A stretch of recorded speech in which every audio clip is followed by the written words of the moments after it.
दिल्ली के रोहिणी इलाके में रिठाला मेट्रो स्टेशन के पास शुक्रवार की रात एक बड़ा हादसा हुआ। रात लगभग 10:56 पर जब लोग अपनी अपनी झोपड़ी में लगभग सो चुके थे, झुग्गी बस्ती में एक भीषण आग लगी, जिसने देखते ही देखते विकराल रूप ले लिया। यह आग इतनी तेजी के साथ फैली कि कुछ ही पलों में 400 से 500 झुग्गियों को अपनी चपेट में ले लिया। दिल्ली फायर सर्विस की माने तो आग लगभग 5 एकड़ क्षेत्र में फैल चुकी थी। आग के इतनी तेजी से फैलने का एक बड़ा कारण बताया गया है कि पास में चल रहा प्लास्टिक कबाड़ का धंधा इसका कारण हो सकता है। ज्वलनशील प्लास्टिक ने आग को भड़कने का मौका दिया। वहीं स्थानीय लोगों की माने तो मैदान में बनी दर्जनों झुग्गियों के अलावा बंगाली बस्ती की झुग्गियों में रखे रसोई गैस के सिलेंडरों में एक एक करके ब्लास्ट होने लगे, जिसने आग को और ज्यादा बढ़ा दिया। आग की सूचना मिलते ही दिल्ली फायर सर्विस ने तुरंत कार्रवाई शुरू की। शुरुआत में असिस्टेंट डायरेक्टर AK शर्मा के नेतृत्व में 2 वाटर टेंडर और 2 वाटर बॉजर मौके पर पहुंचे, लेकिन आग की बेकाबू स्थिति को देखते हुए तुरंत मीडियम अलर्ट जारी किया गया। खतरे को भांपते हुए AK शर्मा ने तुरंत फायर ब्रिगेड की 24-25 गाड़ियां मौके पर तैनात करवाई।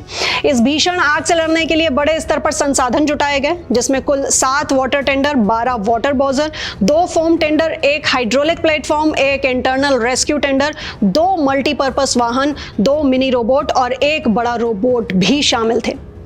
DCFO SK दुआ और अन्य वरिष्ठ अधिकारी पूरी रात मौके पर डटे रहे और राहत बचाव कार्य की निगरानी करते रहे। फायर ब्रिगेड की टीम और अन्य एजेंसियों की रात भर की मेहनत के बाद आखिरकार शनिवार तड़के 5 बजे तक आग पर पूरी तरह से काबू पा लिया गया।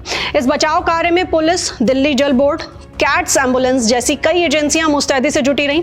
इस दौरान आग पर काबू पाते हुए कुछ फायर ब्रिगेड के जवान भी घायल हुए। इस दुर्भाग्यपूर्ण हादसे में एक व्यक्ति की मौत भी हो गई, जिसकी पहचान 30 वर्षीय मुन्ना के रूप में हुई है, और एक अन्य शख्स राजेश झुलसने से घायल हो गए। राजेश का फिलहाल सफदरजंग अस्पताल में इलाज चल रहा है।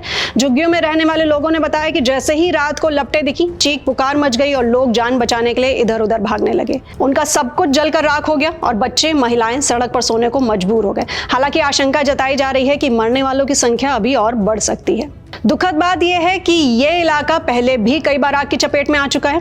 हम याद दिला दें कि 27 अप्रैल 2025 को भी रोहिणी के सेक्टर 17 में एक झुग्गी समूह में 800 से ज्यादा झुग्गियां जल गई थी, जिसमें 2 बच्चों की मौत हुई थी। इस बार भी नुकसान बहुत भारी हुआ है। अब बड़ा सवाल यह है कि प्लास्टिक कबाड़ के जमावड़े जैसे जोखिमों को देखते हुए क्या प्रशासन को इन झुग्गी बस्तियों में पहले से ही सख्त एहतियाती कदम नहीं उठाने चाहिए? आपकी क्या राय है इस पर? हमें कमेंट सेक्शन में जरूर बताएं।